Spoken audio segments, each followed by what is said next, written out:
वित्त मंत्री निर्मला सीतारमण ने बजट पेश किया है। ऐतिहासिक बजट कहा गया। 85 मिनट तक लगातार बजट पर बोली और कहा गया कि 2047 के विकसित भारत के रास्ते पर ये बजट देश को लेकर जाएगा। विपक्ष के नेता इसे कैसे देखते हैं? फिलहाल रोहतक से एडवोकेट भारत भूषण बत्रा हमारे साथ हैं, कांग्रेस के वरिष्ठ नेता रहे। बत्रा साहब, कैसे देखते हैं बजट को?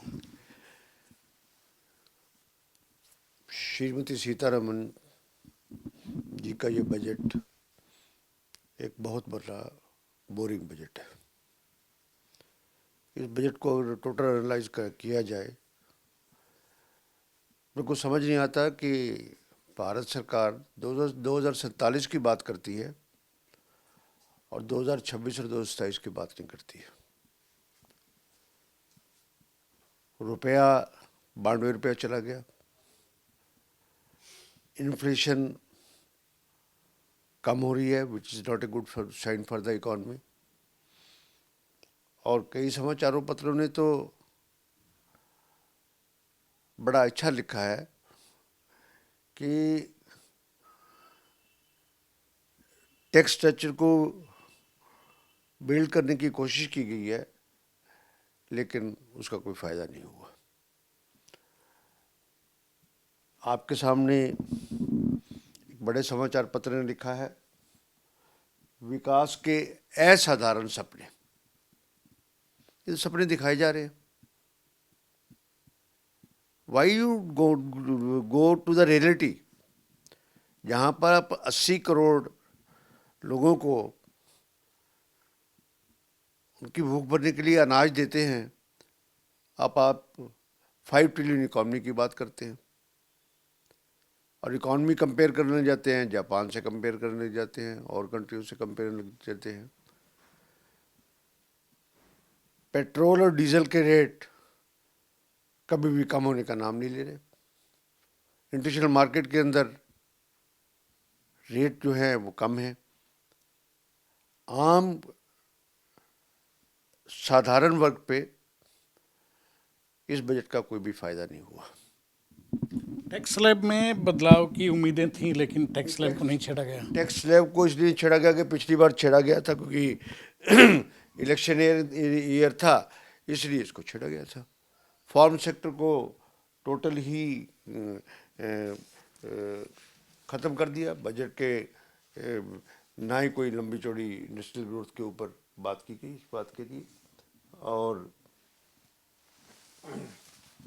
ये बत्रा साहब सुबह से इसके विश्लेषण में जुटे हुए हैं, बता दूं मैं टैक्स के, और सुबह से ढेर सारे अखबार भी लगातार पढ़ रहे हैं।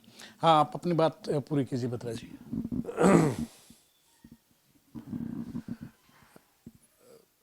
मैं ये कह रहा था कि budget moving forwards towards the 2047, but जो स्टेम रिफॉर्म चाहिए वो बिल्कुल नीचे जा रहे हैं। उस रिफॉर्म की कोई बात ही नहीं की है। अनएम्प्लॉयमेंट को ख़त्म करने के लिए कौन सा प्रावधान किया गया है, इस बात के लिए बताएंगे, इस बात के लिए। और 1,10,000 करोड़ रुपीस इस बजट में अनस्पेंट रह गया। चाहे वो कैपिटल ग्रोथ की बात हो, चाहे इकोनॉमिक ग्रोथ की बात हो। अब उसका डेटा मैं पर्टिकुलर हर एक सेक्टर में बताऊंगा कि उसमें कर्जा लेने की बात कि हम 40 FRBM के मुताबिक नॉर्म्स तो पूरे करते हैं, पर आज एक बहुत बड़ा क्वेश्चन मार्क है इस बात के लिए कि जो GDP है उसकी कैलकुलेशन के ऊपर भी बहुत सारे इकोनॉमिक एक्सपर्ट जो है उन्होंने सवाल उठाए। लेकिन सरकार के लोगों को अगर देखें, लंबे चौड़े दावे करते हैं कि सबसे फास्टेस्ट ग्रोइंग जो है जीडीपी के जो आंकलन आए हैं उसका दावा किया गया है। इसीलिए तो मैं कह रहा हूँ कि इसके बारे में कंट्रोवर्सी है। ये GDP आप करते हैं और पर कैपिटा इनकम कहाँ जाती है? इस देश के अंदर आपकी टोटल इकॉनमी को जो है वो 1% लोग आपकी 40% इकॉनमी पे कब्जा करके बैठे हैं। उसके बाद 20% तक आए तो और 40% को कब्जा करके बैठे हैं। साधारण और मध्यम वर्ग के पास तो सिर्फ 20% में ही सब कुछ बचा है उसके लिए। तो विकसित भारत सामने नजर आना चाहिए, सपनों में नजर नहीं आना चाहिए। डिफेंस सेक्टर का अगर देखें तो काफ़ी इंक्रीज किया गया है। It was a need. I don't think it's a completely flop budget. I will not say that because some step government will have to take, क्योंकि डिफेंस का बजट एक एंटिसिपेटेड था और मैं तो कहता हूँ कि डिफेंस के बजट को और ज़्यादा बढ़ाना चाहिए। कि आज के दिन में आप देखें कि हिंदुस्तान सब तरफ से घिरा हुआ है। हिंदुस्तान की जो फॉरेन पॉलिसी है वो हमारे को काफ़ी हार्म कर रही है इस बात के लिए। अब आप देखो कि ये इस बजट के अंदर क्यों नहीं कंट्रोल करने की बात की कि सोने का भाव कहाँ जा रहा है, चांदी का भाव कहाँ जा रहा है। ये it's a failure of the foreign policy.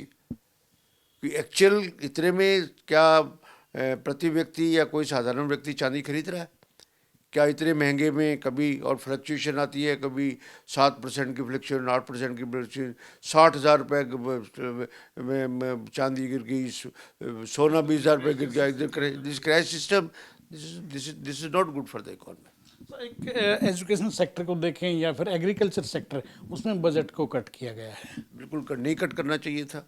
Swaminathan की बात करते हैं, डबल इनकम की बात करते हैं, एग्रीकल्चर सेक्टर की बात करते हैं, क्या नाम है उसका आपका, ये जो बिना खाद के जिस बात के लिए ऑर्गेनिक फार्मिंग की बात करते हैं।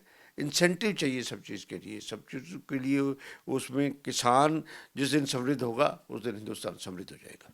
7 नए रेल कॉरिडोर फास्टेस्ट उसके लिए दावा किया गया, 3 नए एम्स का। I think that I am saying that this Prime Minister, Shri Modi ji, or Prime Minister from the last, now this is the third term, and he is also going for the railway. How many sectors of the people are going for the railway और railway से? बल्कि इस बार इन्होंने तो railway के infrastructure पे पैसे कम खर्च की, उसको डिक्रीज किया है। 95,000 से 84,000 करोड़ रुपए लेके आए हैं, जिसमें माइग्रेशन लेबर पे के ऊपर फ़र्क पड़ेगा और सेक्टर के ऊपर भी फ़र्क पड़ेगा इस बात के लिए। और सिर्फ यही है कि इसलिए ज़्यादा नज़र आता है दांगी जी कि मेन ये है कि रेलवे का कोई भी प्रोजेक्ट हो उसको प्राइम मिनिस्टर इनाग्रेट करते हैं, और प्राइम मिनिस्टर इनाग्रेट जब करते हैं तो सुर्खियों में आता है, सभी मीडिया उसको उठाता है, तो लगता है कि सब कुछ उस हिसाब से हो रहा है। कुछ है वो रोड्स हैं, रोड्स और उसको छोड़ के बाकी एक कॉमन मैन की कैसे इनकम बढ़ाई जाए। मैं इस बात का सवाल पूछता हूँ कि क्या हमारा देश ऐसा है कि जहाँ पर 80 करोड़ लोगों को खाने के लिए राशन देते हैं? हंगर को, पावर्टी को ख़त्म करने के लिए इस बजट में कौन से स्टेप्स हैं, ये बता दीजिए आप सर। शुक्रिया। इसलिए इस बजट को एक बड़ा बोरिंग और निराशाजनक बजट है। आम सेक्टर के लिए, कॉर्पोरेट सेक्टर के लिए ठीक होगा, और सेक्टर कुछ के लिए ठीक होगा या कुछ है। और मेन जो है कि ठीक है, मैंने पढ़ा कि हेल्थ सेक्टर के ऊपर भी कुछ पैसा बढ़ाया। ये प्रेम्प्टेड पहले की थी। आज आपको हेल्थ सेक्टर याद होगा कि आपने 1 लाख करोड़ रुपए बढ़ा दिया। Why not previous budget you have increased it? Health sector and economic sectors, these are the basic एक हमारी लाइफ की बोन्स हैं। What steps have been taken by the government in the budget for environment? We are suffering a big lot. These death figures, health figures, they are alarming. And for that, pollution is responsible. शुक्रिया। तो ये advocate बीबी बत्रा थे, बड़े तफसील से अपनी बात रखी है, और बजट से खासी निराशा भी कहीं न कहीं कांग्रेस विधायक ने जताई है, और कहा कि डिफेंस सेक्टर में एक बजट इंक्रीज किया गया, एक वक्त की ज़रूरत है, लेकिन बाकी अगर सेक्टर्स को देखें, चाहे हेल्थ सेक्टर की बात कर लिए, एजुकेशन या कृषि जगत को देखें, तो निराशाजनक ही बजट को बताया गया। वीडियो जर्नलिस्ट कमलजीत के साथ देवेंद्र दांगी, रोहतक।